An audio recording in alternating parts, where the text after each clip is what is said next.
Pakistan has always been quick to congratulate itself for dealing with catastrophes, possibly because most of them have been of its own making. But when it comes to dealing with any crises created by its iron brother China, the Pakistan government has always chosen to be willfully negligent. First, it was the Uyghurs.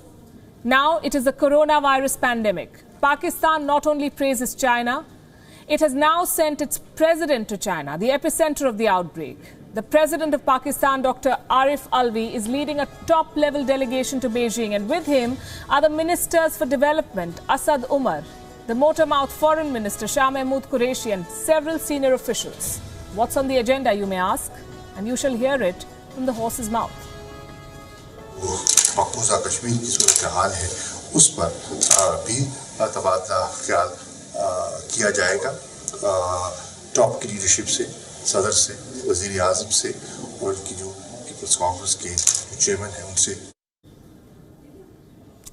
You heard that. The coronavirus crisis is just beginning in South Asia. We're in the middle of an unprecedented pandemic. The global economy faces its biggest challenge, but Pakistan doesn't care about any of it. Pakistan's record is stuck on Kashmir. That is what they talk about at the SAARC video conference on coronavirus, and that is what they'll talk about in Beijing. The world can choose to criticize or ignore Pakistan. But what about Pakistan's citizens? They cannot ignore their government. They must suffer it. According to Pakistan's health ministry, those tested for the coronavirus are still in the hundreds. A headline is on your screens. It says less than 500 people have been screened for the virus in Pakistan. What is the population of Pakistan? 208 million people. Less than 500.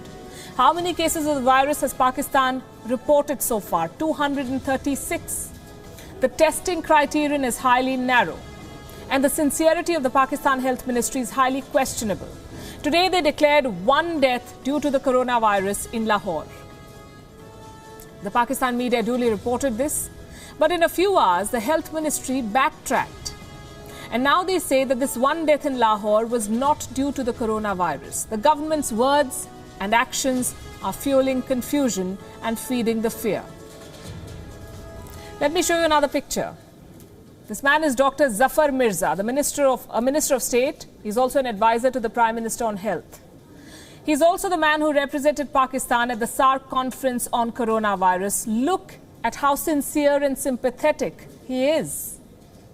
This man was clipped smiling before a weeping mother whose daughter is stuck in Wuhan.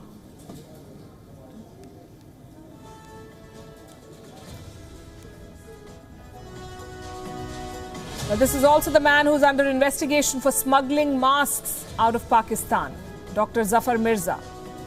Smuggling masks, not a few hundred or a few thousand, but 20 million of them.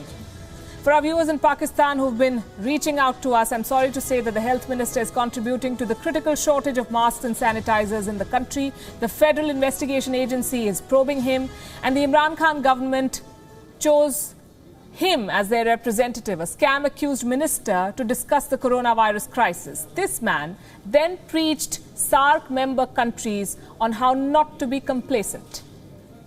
There is absolutely no room for any complacency. While hoping for the best, we have to prepare for the worst. One way or the other, Pakistan is clearly preparing for the worst. The health minister is smuggling millions of masks, and the Prime Minister is spending millions on propaganda.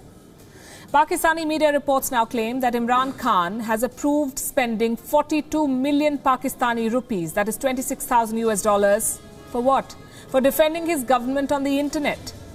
One headline confirming this is on your screens. This money will be spent to set up a digital media wing at the Pakistan Ministry of Information and Broadcasting. This wing will defend the government's policies online. 42 million for dealing with critics. If they made half-decent policies, they wouldn't need such an expensive defense. And this is a lot of money for a country that says it doesn't have the resources to fight the coronavirus. The Pakistani Prime Minister is seeking loan waivers. In a recent interview, Imran Khan confessed that Pakistan's healthcare system is not efficient and will not be able to keep up.